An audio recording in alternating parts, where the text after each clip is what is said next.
It's Ramsey Dewey over here in Shanghai, China. Let's talk about the upcoming UFC 267, yes, UFC 267 match between Khamzat Chimaev, forgive me if I'm mispronouncing his name, I'll do it a lot in this video, and the Leech, Jingliang. Now, the UFC has been doing a fantastic job promoting their fighters, and this is one thing that separates the UFC from the rest, is they know how to sell a fight. How do you do that? You put a story behind it. Because without a story, we're just watching a couple of monkeys in a cage hit each other, and it means nothing.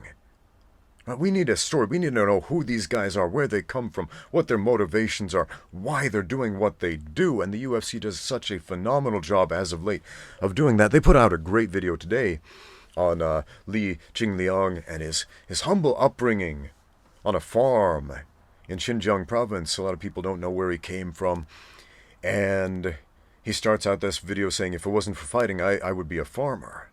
And that's interesting, because I grew up in a small farming town as well, and that's the state of life for so many people.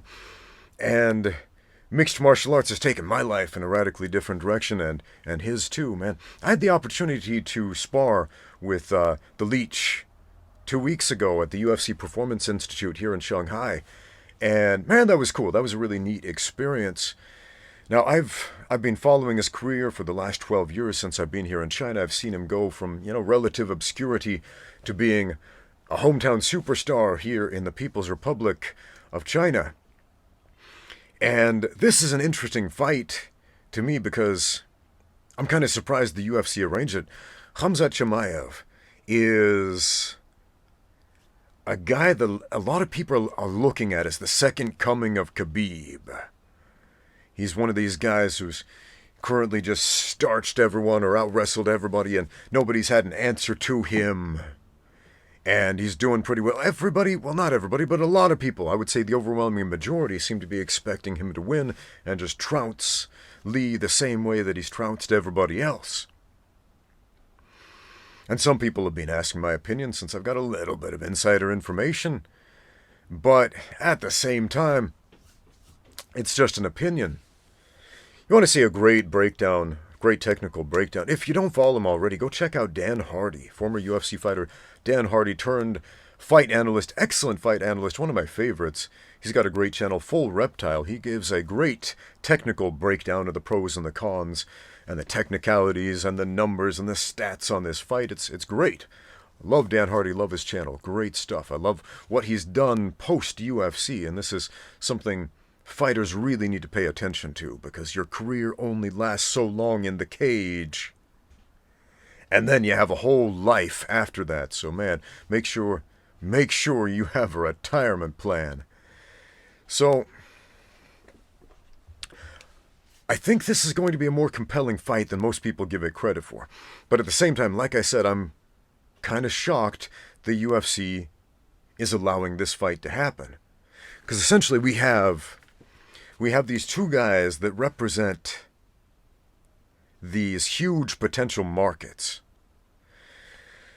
Like in China, Leech Jingliang is kind of a big deal. He's currently ranked number 10 in the welterweight division, and if he wins this fight, this is going to help boost him to stardom. Start helping make him a household name, because they're going to be like, whoa, he beat that guy we thought was unbeatable. But at the same time, man, Chimaev's no pushover. We know this. We've seen him fight. We've seen him just make some really tough guys look like nobodies. And so it's a very interesting, calculated risk the UFC has done, essentially taking the Chinese UFC poster boy, if you will. And there's a lot riding on him winning over here in China. I mean, a Chinese UFC champion demonstrably means a lot of money, a lot of revenue going to the UFC. It does. I say demonstrably, man. CCTV, that's a Chinese television, internet channel, station, whatever you want to call it.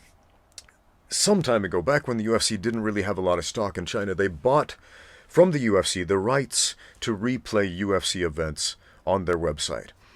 and they sold subscriptions to the average subscriber for the equivalent of just a few US dollars. And after Zhang Weili won her UFC title belt, oh man, sales went through the roof. They made billions. They made this ridiculous amount of money, and the UFC was like, wait a minute. We gave that away for a song, man. Hold up. Let's renegotiate that contract. Man, so the Leech winning this fight would definitely be in the financial interests of the UFC, so it's very interesting that they've given him a very tough opponent who stands a very good chance of beating him in this fight. Which is what makes it so interesting, so compelling to me. In so many ways. Now, as far as the fight, my take, something Dan Hardy didn't say, something the other fight analysts haven't said about this. I watched all of Chimaev's fights. I watched how he finished them all. And there was one thing that stood out. One thing that was in common with all of them was the position at which the fight was finished, close to the kill zone, basically about 1 meter away from the edge of the cage. He shepherds his opponents up against that spot, in a spot where they can't really retreat. They don't really have as many tactical advantages. They're on the outside looking in instead of the inside controlling the action, and then he goes for the kill. Fakes a takedown, goes for a strike up high, fakes a strike up high, goes for a takedown. Very good at mixing it up and making the other guy guess and guess wrong. And I've watched the Leech's entire career. I've been in the cage with him. I've trained with him. I've trained with his teammates. I've competed against some of his teammates before in the China top team. I know these guys pretty well. I know their style pretty well. And Leech is very, very good at controlling the inside of the ring. The inside of the octagon, which, as far as I can tell, is what Khamzat wants to control. That's where he wants to be. These guys are going to butt heads to control the center. How much does that matter? Well, it matters a great deal.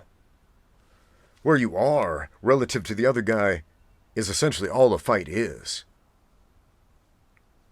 How you move relative to how the other guy moves, that's all a fight is. In many, many ways. Are there holes in Leech's game? Yeah, there are plenty of them. Are there holes that Chimaev is going to exploit? I don't know, man.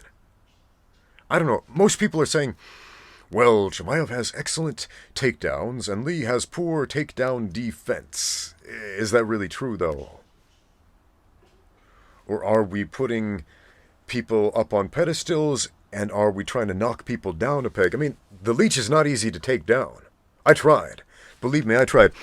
The coaches over the UFC PI, they gave me explicit instructions. Go in there, wrestle with him, do everything you can to take him down. And I tried. I managed to get in on a single leg 3 times. I was not able to finish any of them. I tried to clinch with him and set up a takedown from a clinch.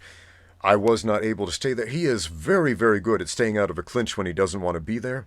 He is very, very good at defending a single leg. I didn't have a chance to shoot for a double on him, but I watched a bunch of the other guys over the PI try. His takedown defense is not bad. But again, he's going up against a next-level wrestler here. And a lot of people are working under the assumption, if Chimaev gets the takedown, it's over, it's done. Is it, though? Statistically speaking, in the UFC, it takes an average of 2 minutes to get to the fight to the ground. And on average, the fight does not stay on the ground after the first takedown.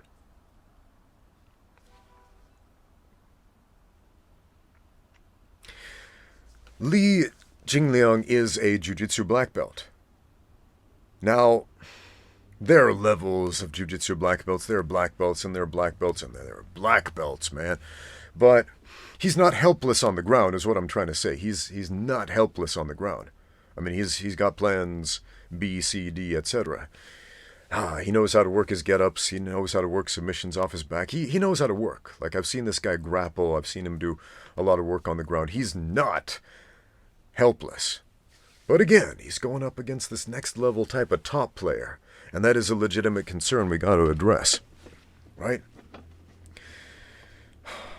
I hate fight predictions, man. I hate fight predictions. People who put all this stock in predicting, oh, I was right. See, everybody, I was right. Like they deserve a special golden star. That's one reason I love Dan Hardy as a fight analyst, because he's not making fight predictions. He's giving you fight data. And he does an outstanding job of it.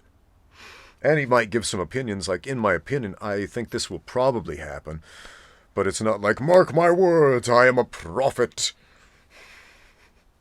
And when it comes to pass, oh, you are all beholden to me.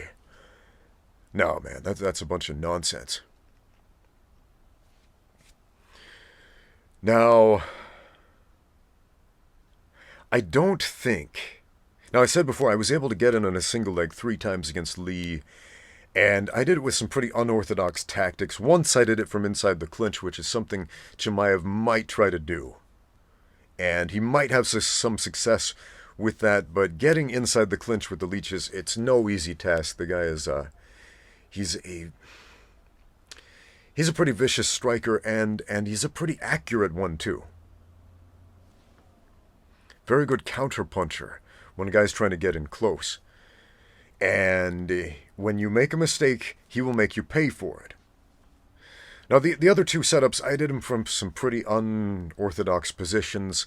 I set one up with a high kick, the meia lua de compasso. I used capoeira. Yeah, I do not see Chimaev doing that, but who knows? Who knows? We'll see.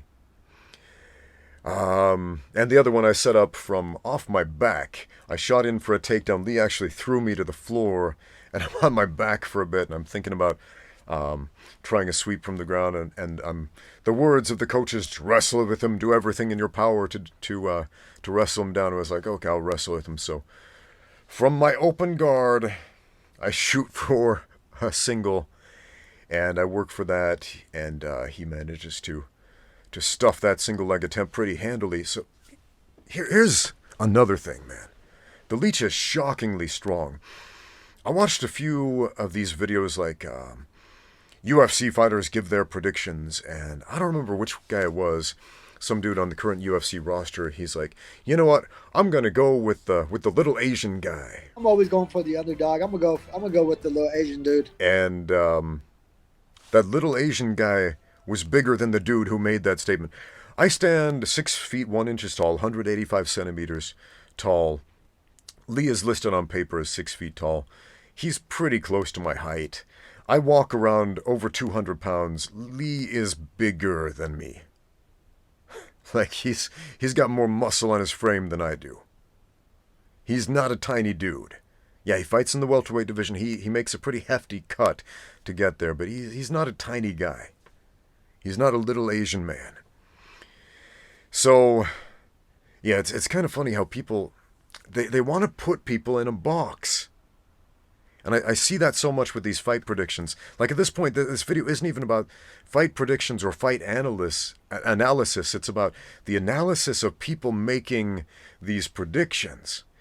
When they see a Chinese guy and they just assume, oh, he can't wrestle. He doesn't know how to grapple. Because I watched a lot of kung fu movies and they don't do that in those. Man, Lee was a Sanda fighter before he got into mixed martial arts, before he knew what Brazilian Jiu-Jitsu was. He did Sanda. And if you don't know what that is, that's Chinese kickboxing with throws and takedowns. Takedown defense is a massive part of the sport. You have to know how to strike, you have to know how to take people down, and you have to know how to stop takedowns. He has a pretty good skill set at that. Has he been taken down in the octagon before? Yeah, because those are the best people in the world that we know of at that specific task. And when killers fight killers, people get killed, man. But I, for one, am really excited to see this fight. Man, if Chimaev loses this fight, if this happens, Man, the UFC again loses a very interesting opportunity to create a star. I mean, they have these two very lucrative opportunities to create stars on opposite ends of this division. And to have them go against each other later, when they're nice and safely established as being the superstars at polar opposite ends, then have them butt heads. But it's so interesting to me they're having them compete essentially this early on. Is it really early, though? I mean, the Leech has had a lot of fights.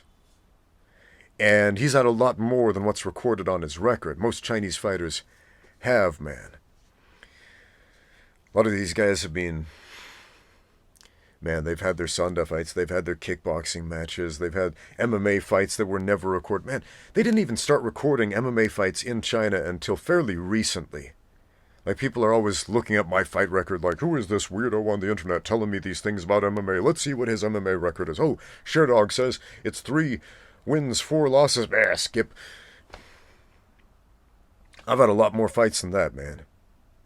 But again, most of the fights in China were not recorded at all on these Western databases until fairly recently. So, yeah. We got a veteran versus the very impressive up-and-comer. Who's going to win? I don't know, but I'm going to be watching. Will you? Thanks for watching. Now get out there and train. Brought to you by xmartial.com. Use my code Ramsey10 for 10% off everything. That's xmartial.com. High quality training gear and fight apparel.